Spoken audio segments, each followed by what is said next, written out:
नागपूर मुंबई दुरंतो एक्सप्रेसमधून 40 लाखांची रोकड जप्त करण्यात आली आहे। मुंबईच्या सीएसएमटी स्थानकात ही कारवाई करण्यात आली आहे। जीआरपी आणि आरपीएफने मिळून ही कारवाई केली। या गाडीच्या पार्सल व्हॅनमध्ये एका पाकिटात हे पैसे होते। पैसे कोणी आणि कोणासाठी पाठवले याची चौकशी आता सुरू करण्यात आलेली आहे। याबद्दल आणखी माहिती घेऊ आपले प्रतिनिधी अक्षय भाटकर आता आपल्या सोबत आहेत। अक्षय, ही रोकड नेमकी कोणाची आहे, कुठून चालली होती, हा हवालाचा पैसा, याबद्दल काही माहिती मिळू शकली आहे का?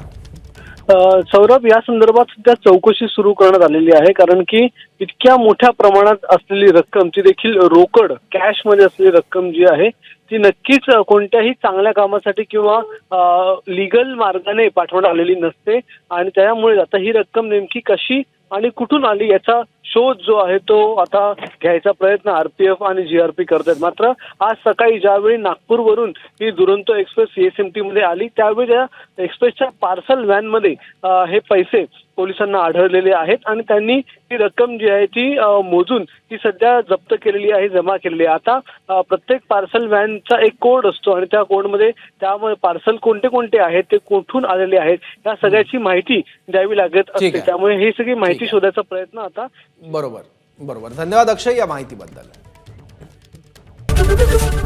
एबीपी माझा, उघडा डोळे बघा नीट।